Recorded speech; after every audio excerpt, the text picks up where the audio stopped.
Greetings everyone, my name is KS Deepak and I welcome you all in the She Lies episode of the Hindu News Analysis. So चलिए देखते हैं कौन से articles हैं that we are going to see today. The first article is related to India-China boundary dispute. अब India China की जो boundary dispute है वो कंसिस्टेंटली रहे हैं, सो हम लोग रेफर करेंगे कुछ आर्टिकल्स पे, उसको समझने की कोशिश करेंगे, उसकी जो बारीकियां उस पर जाएंगे, as well as one China policy और वन इंडिया पॉलिसी को कैसे बैलेंस करते आ रहे हैं वो भी हम लोग देखेंगे in our first article. The second article is related to Army's deployment as well as the infrastructure projects, particularly in Arunachal Pradesh. So यहाँ पर ये जो आर्टिकल है इसमें कुछ वेपन्स के जिक्र हैं, तो उस वेपन्स के बारे में जानेंगे, एज वेल एज कौन से मेजर इंफ्रास्ट्रक्चर प्रोजेक्ट्स हैं जो कि इंडियन गवर्नमेंट ने पर्टिकुलरली अरुणाचल प्रदेश में इंप्लीमेंट कर रहे हैं, वो भी हम लोग देखने की कोशिश करेंगे in our second article. The third article is related to NCERT. So यहाँ पर NCERT as well as Nipun NIPUN जिसका जिक्र आर्टिकल में है, ये दोनों चीज़ों के हम लोग बात करेंगे कि क्या है, इसकी ज़रूरतें, मैंडेट क्या है, NCERT का मैंडेट क्या है, क्या ज़रूरत है, उसका रोल क्या है, निपुण की क्या ज़रूरत पड़ी, निपुण का क्या मैंडेट है, उसके क्या वर्क फॉरवर्ड हैं, उसकी क्या क्या है ambitions, all those things would be covering in our third article.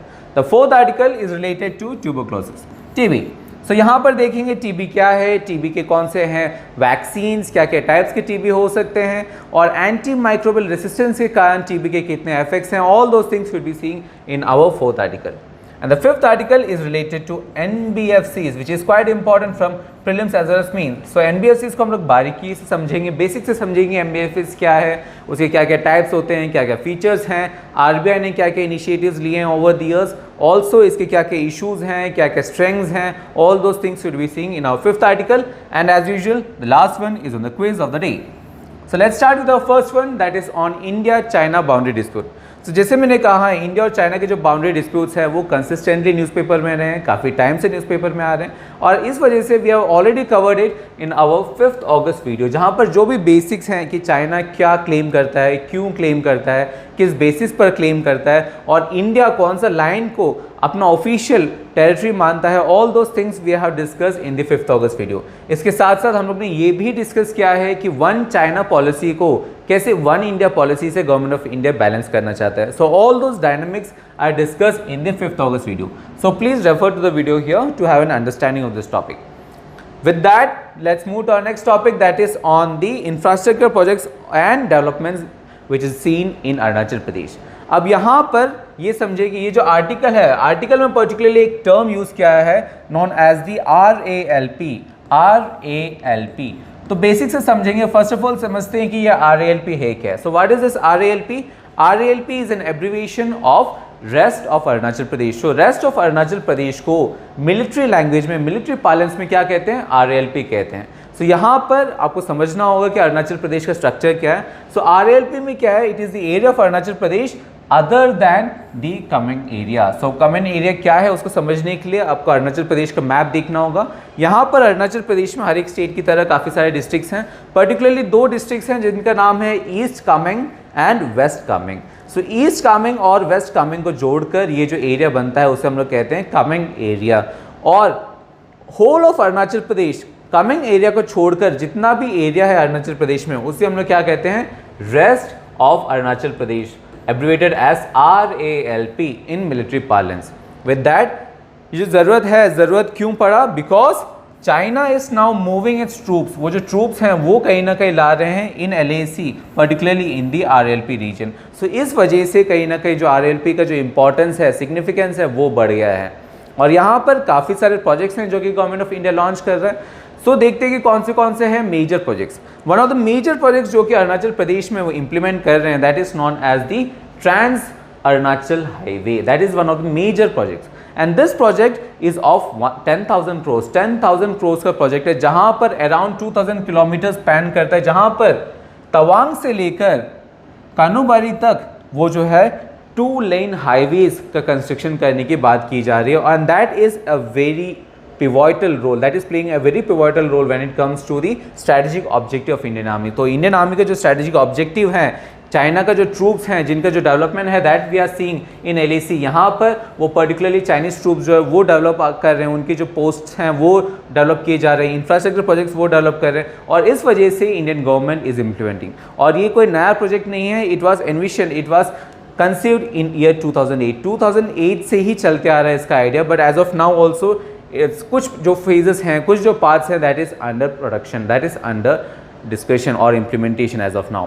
और ये जो प्रोजेक्ट है, because of its ambitious nature, इतना बड़ा प्रोजेक्ट है, वो स्पैन कर रहा है particularly in an terrain that is very difficult, और इस वजह से it is an joint collaboration project, it's a project of joint collaboration. कौन से एजेंसीज हैं जो कोलैबोरेट कर रहे हैं? The first one is the state PWD, then the ministry of road transport and highways, then the national highway infrastructure development corporation limited and the border and road organisation. तो ये चार organisations जो हैं, ये चार ऑर्गेनाइजेशंस मिलकर इस project को इंप्लीमेंट कर रहे हैं। And as of now, because of some recent changes, because of some recent disputes जो कि इंडिया और चाइना के बीच में देखा जा रहा है, पर्टिकुलरली इन द LAC, इसके कारण ये जो प्रोजेक्ट की जो इंपॉर्टेंस है, इंपॉर्टेंस बढ़ गया है।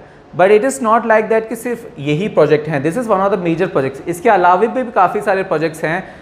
कुछ प्रोजेक्ट्स हैं जिनको मेन स्ट्रीम मीडिया में कहीं ना कहीं हम लोग देख चुके हैं। कौन से प्रोजेक्ट्स हैं? Those projects are undertaken by BRO, border and road organisation. कौन से प्रोजेक्ट्स हैं? Particularly their name is Vartak, Arunak, Brahmak and Udayak. So ये जो चार प्रोजेक्ट्स हैं, ये चार projects particularly they are undertaken by border and road organisation, particularly in Arunachal Pradesh. Arunachal Pradesh में पर्टिकुलरली जहाँ पर जो स्ट्रैटेजिक ऑब्जेक्टिव है इंडियन आर्मी का, इंडियन फोर्सेस का, वो कहीं ना कहीं बोल्स्टर कर पाए, और इसके साथ साथ वहाँ के जो लोग हैं, उनके जो स्टैंडर्ड ऑफ लिविंग है, उनके जो सोशो इकोनॉमिक डेवलपमेंट है, वो कहीं ना कहीं बोल्स्टर कर पाए, वो कहीं ना कहीं एनहांस कर पाए। और इस मकसद से ये प्रोजेक्ट्स कहीं ना कहीं गवर्नमेंट ऑफ इंडिया ने लॉन्च किया है over the years.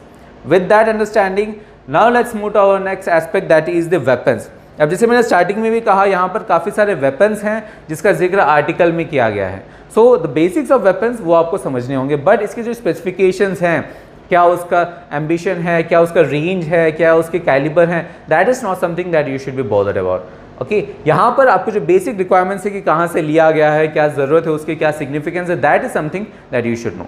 So let's start with the first weapon known as the M777 light howitzers. सो ये क्या है? ये पर्टिकुलरली गन्स हैं, बड़े बड़े गन्स होते हैं जो कि हम लोग हायर एल्टीट्यूड्स में हम लोग कहीं ना कहीं प्लेस करते हैं। सो ये जो गन्स हैं, ये एक हैवी प्रोजेक्टाइल जो है वो लॉन्च करते हैं।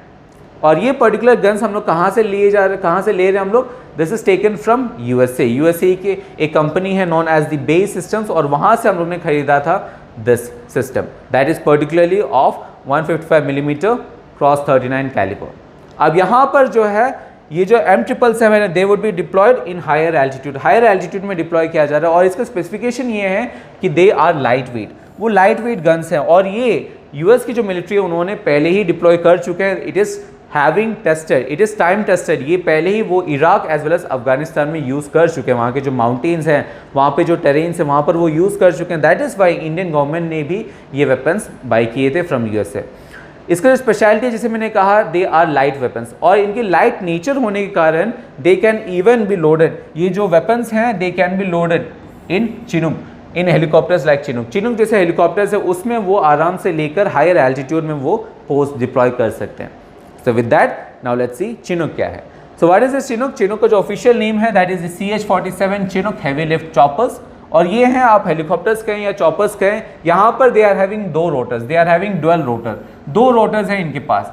और because of this dual rotor, इसके कारण क्या है कि they are having all weather operation, उनके पास ऑल वेदर ऑपरेशनल कैपेसिटी है, एज वेल एज जो पेलोड कैपेसिटी है वो भी बढ़ गया है। ये हैवीएस्ट लिफ्टिंग वेस्टर्न हेलीकॉप्टर्स को कहते हैं हम लोग, they are the heaviest lifting western helicopters because of this dual rotor technology that they are having. And Indian air force के पास we are having this Chinook helicopters. क्यों? Because to we want to deploy such weapons, such artilleries in higher altitudes. With that let's move to our next weapon जिसका जिक्र article में है, that is the SIG 716 assault rifles. अब ये क्या है, आपको नाम से ही पता चल रहा है, they are assault rifles.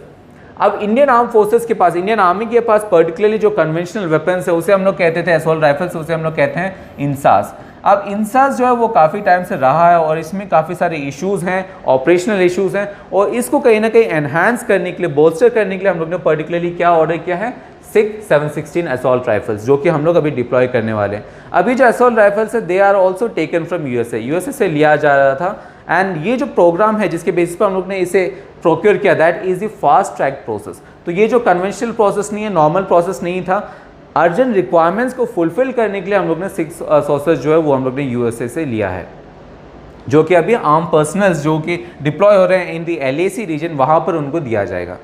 Another weapon जिसका जिक्र इस आर्टिकल में है that is the light machine guns, particularly the Negev light machine guns. अब आपको यहाँ पे नाम से पता चल जा रहा होगा ये मशीन गन्स हैं, इनकी जो कैलिबर है वो काफ़ी हाई होती है, इनकी जो रेंज होते हैं वो भी काफ़ी हाई होते हैं। और ये वेपन्स हम लोग कहाँ से ले रहे हैं? We are taking this weapons from Israel. तो जितने भी वेपन्स हैं there are not indigenously produce, वो इंडिजियसली प्रोड्यूस नहीं होते हैं, बट कुछ कुछ वेपन्स को हम लोग डिज़ाइन जो है या उसकी जो प्रोक्योरमेंट या असेंबली जो है उसे हम लोग पार्टनरशिप में कर रहे हैं, but basically they are taken from an foreign country. With that understanding, now let's move to our next article that is on NCERT as well as the Nippon scheme. So let's start with NCERT, क्योंकि NCERT हम लोग सब समझते हैं कि okay NCERT के books पढ़ने हैं, NCERT के आर्टिकल समझने हैं, NCERT के कार्टून समझने हैं, बट NCERT है क्या चीज़, एज एन ऑर्गेनाइजेशन क्या है, उसकी क्या बारीकियाँ हैं, that we don't bother, but UPSC में आपको उसके बेसिक्स समझने होते हैं। So let's start with the basics of NCERT। So NCERT क्या है? NCERT is an abbreviation of national council of education research and training. अब ये क्या है? It is an autonomous organisation, it is an autonomous organisation, please remember. And ये launch किया गया था, ये सेटअप किया गया था way back in 1961 by the government of India. क्यों?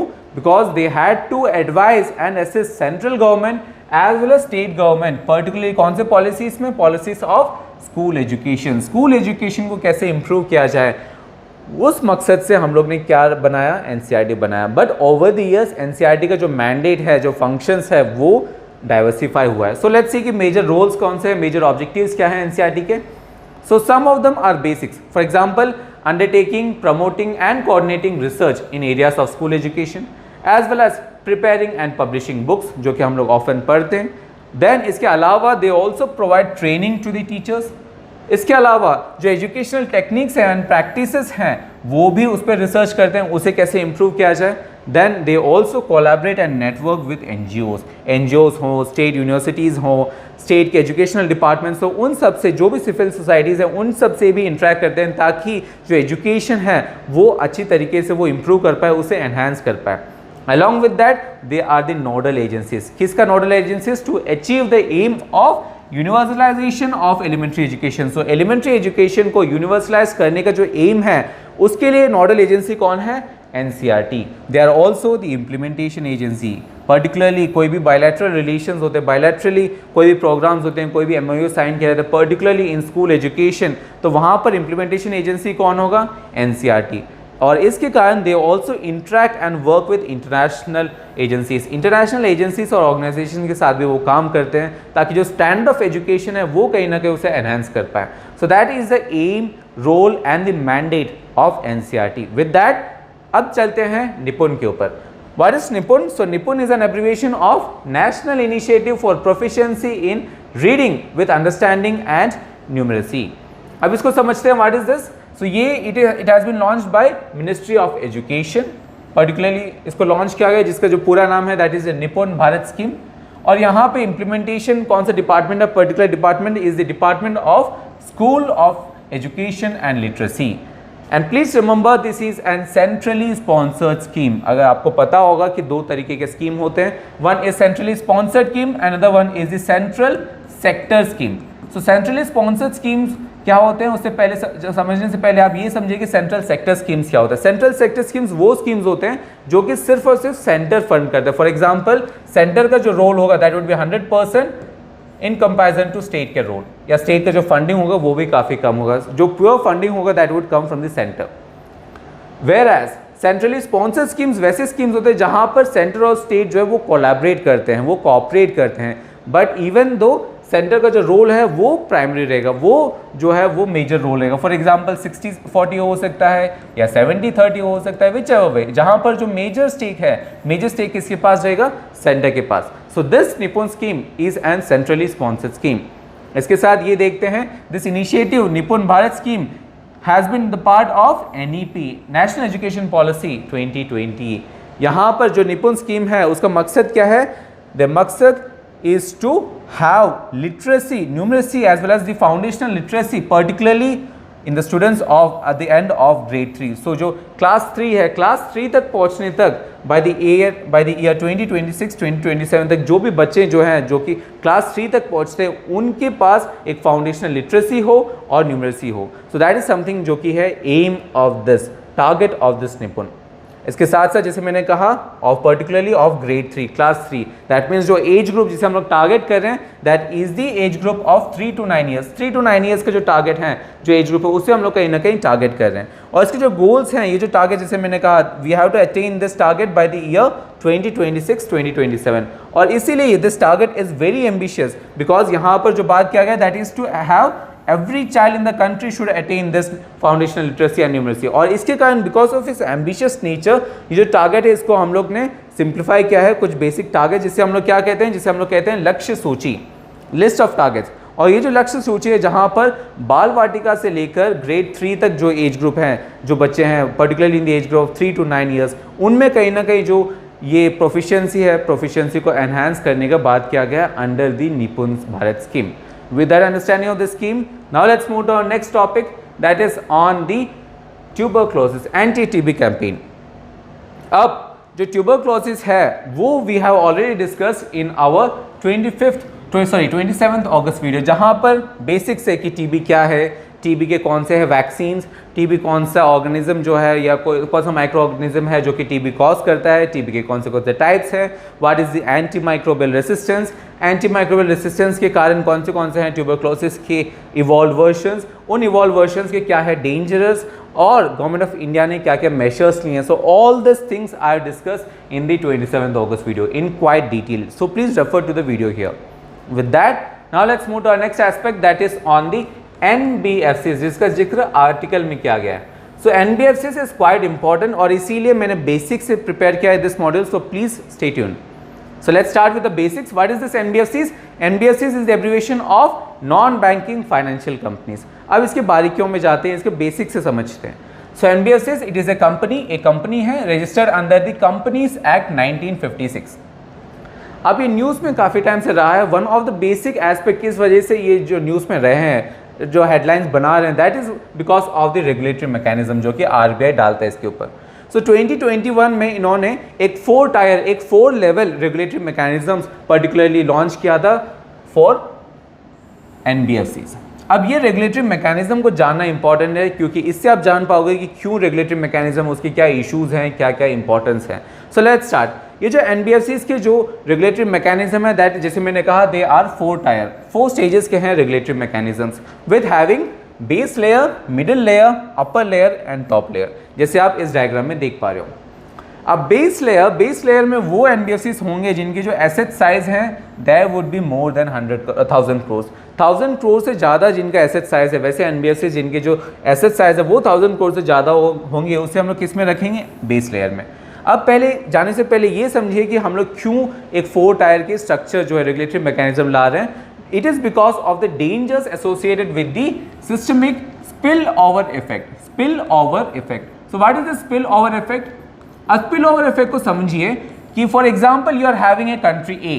Country A में कुछ एक policies हों या कुछ एक issues हों, उसके कारण कंट्री B का जो इकोनॉमी है उस पर काफ़ी सारे इश्यूज आ सकते हैं. फॉर एग्जाम्पल फुकुशिमा जो अटैक हुआ था, सॉरी फुकुशिमा का जो इंसिडेंट हुआ था, उसके कारण कहीं ना कहीं बाकी कंट्रीज़ की इकोनॉमी में चेंजेस आए थे. कोविड के कारण जो स्टॉक मार्केट है उसमें चेंजेस देखे गए थे.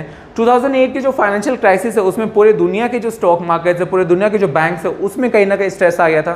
So this type of effects जो कि डायरेक्टली रिलेटेड नहीं होते बट इनडायरेक्ट रेपरफिकेशंस हो सकते हैं, इनडायरेक्ट रैम्पिफिकेशंस होते हैं, और उनको हम लोग क्या कहते हैं, ये जो इनडायरेक्ट इफेक्ट है उसको हम लोग इकोनॉमी में कहते हैं स्पिल ओवर इफेक्ट.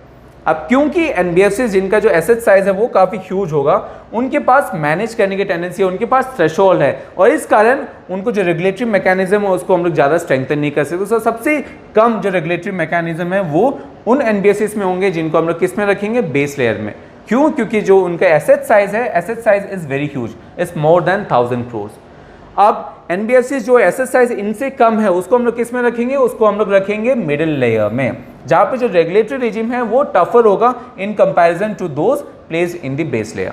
यहाँ पर जैसे आप देख रहे हो, यहाँ पर वो NBFCs होंगे जिनका जो एसेट साइज है that would be less than 1000 crore. Then इससे भी छोटे एनबीएफसीज को हम लोग कहाँ रखेंगे, अपर लेयर में रखेंगे। स्मॉल सेट्स ऑफ एनबीएफसीज आएंगे जहां पर जो रिस्क है particularly of the spill over effects जो रिस्क हैं वो काफी ज्यादा होंगे, और इससे भी ज्यादा रिस्क, इससे भी उन एनबीएफसीज जिसमें जो रिस्क है वो दैट इज क्वाइट हाई, उसको हम लोग कहाँ पे रखेंगे, उसको हम लोग टॉप लेयर में रखेंगे। सो ओवर द स्टेजेस, जैसे आप स्टेजेस बढ़ते जाते हो, जो आपका रेगुलेशंस की जो टेंडेंसी है, जो एक्सपैंड है रेगुलेशंस का, वो क्या होगा, वो बढ़ते जाएगा। So that is how RBI is trying to put constraints, RBI trying to regulating this NBFCs. With that let's see the features, क्या है the features of NBFCs. So features of NBFCs, please remember this is very important, prelims में काफी बार पूछे जा सकते हैं और पूछे जा चुके हैं। So please remember NBFCs cannot accept demand deposits, वो demand deposits को accept नहीं कर सकते, the first point. Second point is that NBFCs they do not form the part of payment and settlement system. जो payment and settlement system है, जो कि pan India चलता है, जो कि banks use करते हैं, वहाँ पर NBFCs is not a part of that. और इसके कारण NBFCs also cannot issue checks drawn on itself. Another point is that they also cannot have deposit insurance facility, जो deposit insurance facility हैं वो provide नहीं कर सकते, particularly for the depositors of NBFCs जो हैं उनको ये facility है वो provide नहीं कर सकते। अब ये ऑब्वियस क्वेश्चन आ सकता है, जब उनके पास ये बेसिक से फैसिलिटीज वो प्रोवाइड नहीं कर सकते कस्टमर्स को, तो आरबीआई क्यों रेगुलेशंस स्ट्रेंथन कर रहा है, क्यों रेगुलेशंस को बढ़ा रहा है? To answer that question you have to understand the importance of NBFCs, और ये it is important from mains also. So देखते हैं कि एनबीएफसीज की जरूरत क्यों पड़ी, what is the importance of NBFCs. So the first importance is that they help in attaining the objective of macroeconomic policies. For example economy को बढ़ाना है, इकोनॉमी का जो ग्रोथ है उसे एक्सपैंड करना है, इकोनॉमी को हम लोग एज एन होल बढ़ाना है, उसमें कैटलिटिक इफेक्ट चाहिए, जॉब्स बढ़ाने हैं, as well as you have to promote the small and medium scale enterprises as well as the private institutions. तो ये जो एम्स है इसको कहीं ना कहीं ऑब्जेक्टिव्स को जो फुलफिल करने के लिए कौन हेल्प करता है? एनबीएफसीज। सेकेंड एस्पेक्ट, इसकी जो फाइनेंशियल मार्केट है that is heavily relied on this NBFCs. अब क्यों? इसको समझने के लिए आपको समझना होगा कि एनबीएफसीज जो हैं वो बैंक से कैसे डिफरेंट है। सो बैंक्स में क्या होता है कि पेपर वर्क ज़्यादा होता है, जो रीपेमेंट की जो टाइम है वो भी कम होता है, और इंटरेस्ट रेट्स भी काफ़ी हाई होते हैं, और इसके कंपैरिजन में एनबीएफसीज जो है वो काफ़ी बेटर होते हैं, क्योंकि एनबीएफसीज को पेपर वर्क कम चाहिए होते हैं, वो जो है रीपेमेंट की जो टाइम है वो भी काफ़ी ह्यूज रखते हैं, और इस वजह से ज़्यादातर जो लोग हैं, ज़्यादातर जो स्टार्टअप्स हैं, ज़्यादातर जो छोटे मोटे इंडस्ट्रीज़ हैं वो किस पर रिलाई करते हैं? वो रिलाई करते हैं एनबीएफसीज के ऊपर, ताकि उनको फंड ले पाए, और इस वजह से the fiscal market is heavily dependent on what? NBFCs. Then another point, इसके NBFCs enable converting savings to investment, savings से इन्वेस्टमेंट तक का जो जर्नी है वो कौन एनहांस करते हैं? एनबीएफसीज। कैसे? अगर आप पेपर वर्क कम मांग रहे हो, टाइम जो है उसे पूरा करने का वो ज़्यादा दे रहे हो, इंटरेस्ट रेट भी आपको कॉम्पिटिटिव है, देन जो भी इन्वेस्टर्स हैं, जो भी रिलायबल पर्सन्स हैं, जो भी कैपेबल पर्सन्स हैं, वो क्या कर सकते हैं? वो अपने जो सेविंग्स है वो इन्वेस्टमेंट में कन्वर्ट करेंगे, और इन्वेस्टमेंट जब होगा तो economy as an whole will develop. So that is the importance of NBFCs. Also NBFCs play an important role in promoting inclusive growth. जब आप पेपर वर्क कम ले रहे हो, आपके पास रिक्वायरमेंट्स है वो कम है, आपके पास जो पेपर वर्क है, जो रेगुलेशंस है वो कम है, तो आप क्या कर रहे हो? आप हर एक इन्वेस्टर तक पहुंच रहे हो, आप हर एक स्टार्टअप तक, हर एक स्मॉल इंटरप्राइज तक, मीडियम इंटरप्राइज तक पहुंच रहे हो, and that is how you are making sure कि एक इंक्लूसिव ग्रोथ हो कंट्री का, as well as they are having quicker decision making ability, which I told in our earlier point. So with that, in points को समझने से you have also, it is important you have to understand the issues also. Importance को समझने से साथ साथ you have to understand the issues of NBFCs. So let's now understand the issues. क्या क्या हैं issues when it comes to NBFCs? So issues, the first issue is that there is a misalignment in product offering. अब यहाँ पर NBFCs जो है, NBFCs ने काफ़ी डाइवर्सिफाई किए हैं, जोग्राफिकल लोकेशंस में भी अपने जो प्रोडक्ट पोर्टफोलियो है उसको भी उन्होंने डाइवर्सिफाई किया है, बट जो वो प्रोवाइड कर रहे हैं और जो कस्टमर्स को चाहिए इनमें एक मिस अलाइनमेंट है, और इस मिस अलाइनमेंट के कारण जो टेंडेंसी है, जो एनबीएफसीज जो इफेक्ट डालने चाहिए, जो कि हम लोग ने पहले देखा, वो कहीं ना कहीं हम लोग फ्रूटिफाई नहीं कर पा रहे हैं। सो that is the first issue. Second issue is the asset liability mismatch. Asset liability mismatch क्यों हो रहा है? Because of the liquidity crunch. इनमें क्या देखा जा रहा है? एक लिक्विडिटी क्रंच देखा जा रहा है, और इसके कारण एक एसेट्स और लायबिलिटीज में एक मिसमैच है, जिसके कारण वो अच्छी तरीके से परफॉर्म नहीं कर पा रहे हैं। थर्ड इशू कि वहाँ पर रेगुलेशंस जो है वो काफ़ी कम हैं। हम लोग ने देखा कि आरबीआई ने 2021 में ये लॉन्च किया था, उससे पहले रेगुलेशंस काफ़ी कम है और ये रेगुलेशंस आने के बावजूद भी काफ़ी सारे एनबीएफसीज है जिसमें जो रेगुलेटरी मैकेनिज्म है वो काफ़ी वीक है and that is another issue when it comes to the implementation of the policies of NBFCs और fruitifying the objectives of NBFCs. With that understanding of this topic, now let's see the quiz of the day. अब क्योंकि NBFC से एक major topic रहा है आज का, so both this questions are related to economy. The first question is related to insolvency and bankruptcy code of 2016. The second one is related to the state development loans. Please try to attempt this question और as usual ये जो questions हैं इनके answers along with the explanations would be provided in the form of PDF, जिसका जो link है आपको video के डिस्क्रिप्शन में मिल जाएगा, एज वेल एज जो पीपीटी है जिसके ऊपर हम लोग ने एनालिसिस किया that also in the form of PDF आपको वीडियो के डिस्क्रिप्शन में उसका लिंक मिल जाएगा एंड सॉफ्ट कॉपी जो है आपको टेलीग्राम ग्रुप में मिल जाएगा. So if you haven't join our Telegram group, please do join. With that, I hope today's analysis was beneficial for you guys. Work hard, study hard, but most importantly, stay safe. We'll be doing the same for you guys. See you on Monday.